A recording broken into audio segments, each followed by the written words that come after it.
Hello bachcho, let's see this question. This question says prove that the maximum velocity imparted by an alpha particle to a proton during their collision is 1.6 of the initial velocity of the alpha particle. तो देखिए यहाँ पे collision की बात हो रखी है और अल्फा पार्टिकल आपका किसे कोलाइड करा है, प्रोटॉन से। तो यहाँ पर अगर अपन की कॉन्सेप्ट की बात करें कि आपके पास की कॉन्सेप्ट क्या होगा, एक तो आपके पास जैसे यहाँ पर कोलिजन दे रखा है तो कुछ भी नहीं लिखा हो, इसका मतलब इसको इलास्टिक कोलिजन मान के चले। तो इलास्टिक कोलिजन में आपके पास कहते हैं एनर्जी जो होती है वो कंजर्व रहती है, यानी कि एनर्जी कंजर्वेशन होल्ड करेगा यहाँ पर, एनर्जी कंजर्वेशन। और दूसरा कह सकते हैं कि आपके पास यहाँ पर कोई सा भी कोलिजन आपके पास मोमेंटम हमेशा कंजर्व रहता है, तो दूसरा होगा मोमेंटम कंजर्वेशन।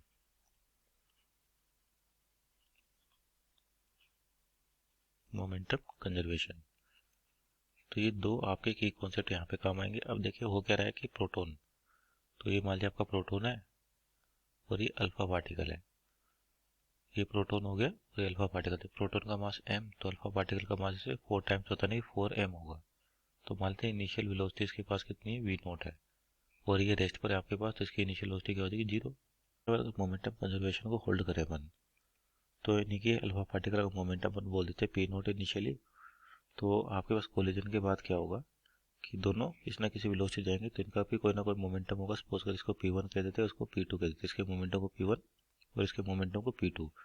तो मोमेंटम कंजर्वेशन से इनिशियल मोमेंटम होगा फाइनल मोमेंटम के बराबर, तो p not equal to p1 p2, मान लीजिए इक्वेशन नंबर 1 होगी।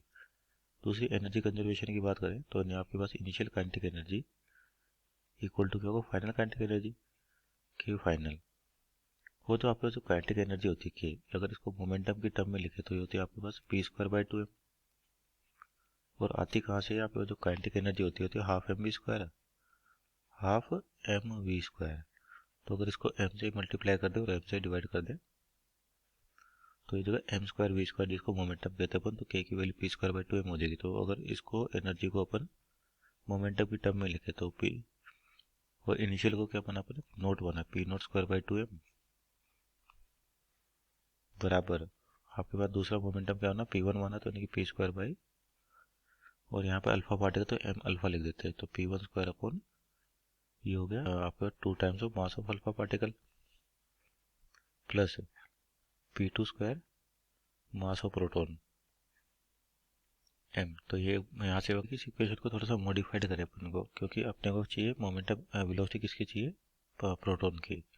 तो मान लो अल्फा पार्टिकल का जो मोमेंटम है p1 आफ्टर कोलिजन, इसकी वैल्यू क्या हो जाएगी, p0/p2।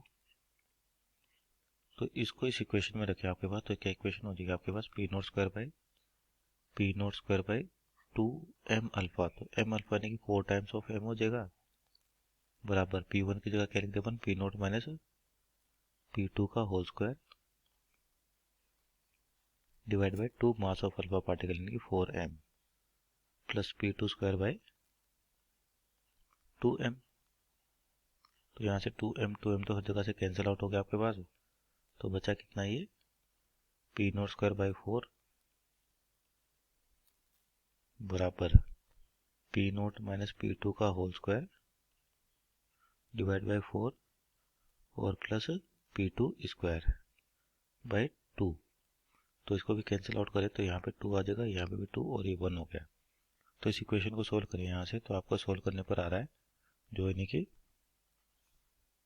p2 इक्वल टू आ रहा है 0.4 times of p0, 0.4 times of p0। अब देखिए आपके p2 का मतलब मोमेंटम है आपके पास, तो मोमेंटम को कैसे लिख सकते हैं, मास इंटू वेलोसिटी से।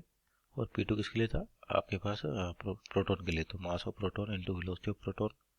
तो अगर इस प्रकार से लिखें, mass of proton into velocity of proton equal to कितना हो जाएगा, 4 times of 0.4 times of p0, यानी कि मास ऑफ अल्फा पार्टिकल और velocity of alpha particle v0।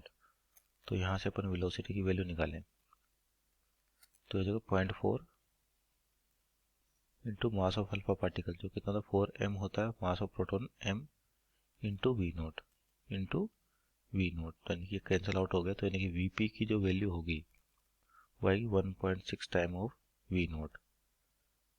तो अपने को यही प्रूव करना था। So this is our final answer. Hope you understood. Best of luck.